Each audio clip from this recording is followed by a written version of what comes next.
उन्होंने केस नहीं किया। एसपी साहब का कहना, कल भी हम बातचीत किए थे, डीआईजी साहब से भी बातचीत हुई। इन लोगों का कहना है कि अभी तक वो केस किए नहीं हैं। हम लोग घटना का जो अंजाम है और जो सही तथ्य है उस पर हम लोग पहुंच गए हैं। कई लोगों की गिरफ्तारी हुई जिसको हम लोग उसमें इसलिए अभी तक हम लोग ओपन नहीं कर रहे हैं कि इससे क्या होगा, जो जांच का रास्ता है हो सकता है कल प्रभावित हो जाए क्योंकि उन लोगों ने मोबाइल भी ले लिया, कई सारी चीज़ जो यहाँ साक्ष्य उन लोगों ने छोड़ा नहीं।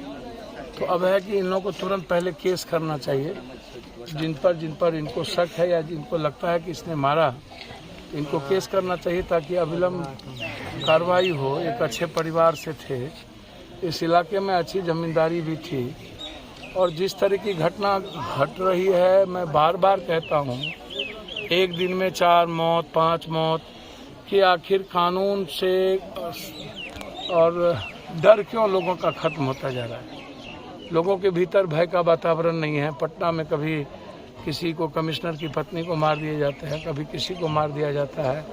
तो ये जो डर नाम की चीज़ खत्म हो गई, ये छोटी घटना थोड़ी नहीं है कि एक इतने मजबूत और होनहार युवक को जो यहाँ था उनको मार देना, फिर पिताजी और जिनका कोई लेना देना नहीं था बूढ़ी माँ की। अब तो घर में कोई बचा नहीं, एक छोटे से गोद में बच्चे हैं, शायद बारिश, उसके अलावा कुछ है नहीं, और इनों के भीतर डर है कि हम लोग को मार दिए जाएंगे। 3 दिनों से लाश इनके यहाँ रखे हुए हैं। ये इससे बड़ा मुझे लगता है कि ये दुखद है। इनको कल तक ही जला देना चाहिए था। दोनों बेटी आई, दोनों बेटी की स्थिति भी अच्छी नहीं है।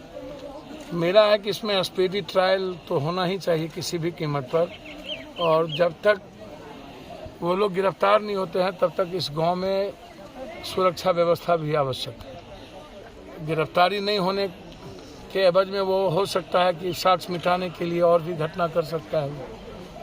तो सरकार का इकबाल खत्म हो जाए, कानून का डर खत्म हो जाए, और समाज का तो डर और इकबाल पहले ही खत्म हो चुका है। समाज में तो अब ऐसे कोई प्रबुद्ध लोग बचे नहीं, या इस तरह के लोग बचे नहीं कि कोई न्याय की बात कर सके, कोई, और ना कोई किसी की बात सुनने को अब तैयार है। एक बड़ा सवाल है जो परिजन